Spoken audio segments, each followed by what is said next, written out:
Okay, so I've made the chicken pot pie in the pan a few times, and the most difficult part is making the crust. And I was doing it by hand because I didn't have a food processor. You can use forks or knives to cut the butter into the flour, or you can use a pastry cutter. But my husband was nice enough to buy me a food processor for Christmas. He surprised me. And so I've used it a couple times and decided to do a video on how to make the crust. And it's really a lot easier than doing it by hand. This is the Ninja food processor. Okay, so I'm ready to make the pie crust. And I have 2 cups of all-purpose flour measured out. And so we're just going to add about half of that right now to the food processor. Okay, and I have a stick of cold butter. Actually, I put it in the freezer for about 30 minutes, and that's one of the keys to this dough. You want it to be a little bit frozen. And then we're gonna add the rest of the flour, which is 1 cup is left. And so we're going to add 1 teaspoon of sugar. And my cat was kind of driving us crazy, meowing, so we actually went to do a voiceover because she was making me laugh. And 1 teaspoon of salt. So it's a pretty easy recipe. And then just put the lid on. We're going to do 5 pulses, which are just short bursts, to mix this together.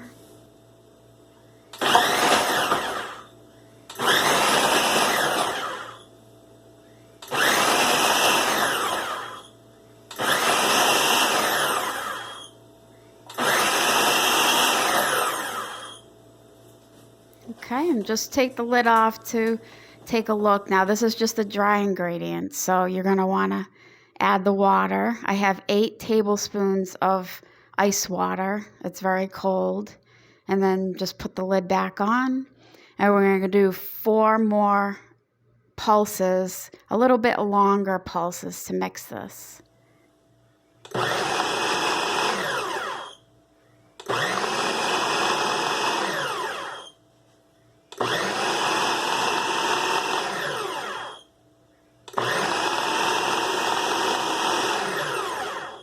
Okay, and I'm just going to take the lid off, take a look. I'm going to take my spatula and just mix this, just scrape the sides off because some of this gets stuck to the sides. And then we're just going to do 3 more of the long pulses to make sure it's mixed together.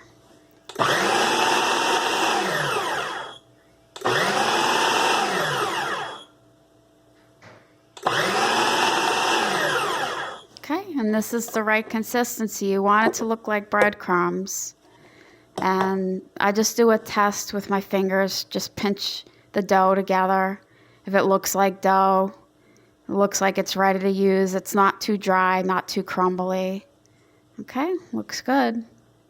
So we're just going to take this off and pour out the contents. Take the blades off. They're very sharp, so be very careful with that. I take them out first and just set the blades aside.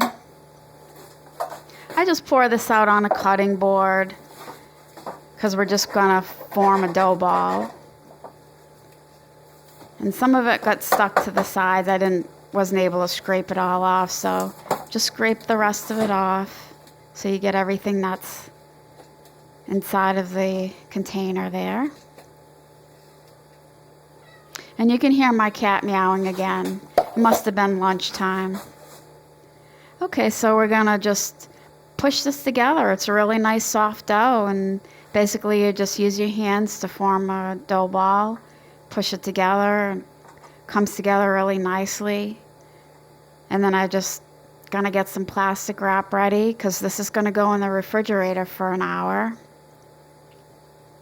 So once that's all formed into a ball, just pick it up and just wrap it in the plastic wrap. can do it, you can put it in the refrigerator for longer than an hour if you'd like, but an hour works for me. Okay, ready to go. All right, and so the dough has been in the fridge for an hour, and I actually took it out and let it sit on the counter for about a half an hour because trying to roll it out when it's cold is a little bit hard to do because the butter gets hard. So I floured my cutting board. I floured the rolling pin and put some flour on top of the dough. And I'm looking for a 12 by 12 dough ball because this is going to be for a pot pie. So depending on what size you need. And if it cracks, you can just pinch it together. This dough is pretty soft. Sometimes in the past, I've had to have a little bit of water in a cup nearby just to wet your fingers and fill in the crack with a little bit of water, and that holds it together. But basically, just work it, keeps, moving it around so that you can roll it out and fill in the cracks. And then I have a small little tape measure that I actually measured because I need 12 by 12, so it's not quite there yet, but I can't tell by looking at it. So just rolled it out a little bit more. It takes a little bit of time, and like I said, just keep filling in those cracks here. That crack is actually a little bit stubborn, kept coming back. So now we've got the size that we need. Oh, a little bit more. I thought we were there, not quite yet. And that crack just keeps on coming back. It's stubborn. But it all worked out in the end. Just keep working it till you get the size that you need and measure it again. Okay, we're at 12 by 12. So what I'm going to do is just fold over the edges because we're going to make a little bit of we're just going to crimp them to make a little bit of a design to it.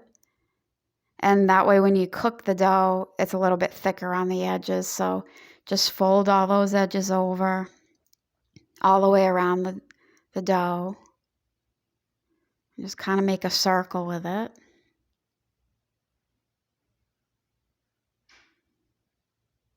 And this is a lot easier having the food processor for me because I have neuropathy, so my hands get tired mixing the butter into the dough by hand using forks or knives. So I'm just going to crimp the edges, make a little design here. Just use one finger, pointy finger, and then your two other on your other hand just to crimp it around the edges and just make a nice little design. Okay, and so this is ready. And one last thing we need to do is just grab a knife, and we're going to cut a hole in the center because you need the steam to be able to escape. So I just grabbed a knife, cut a little hole in the center, and then it's all done. So I hope you enjoyed this video. Thanks for watching, and I hope you enjoy your pie dough.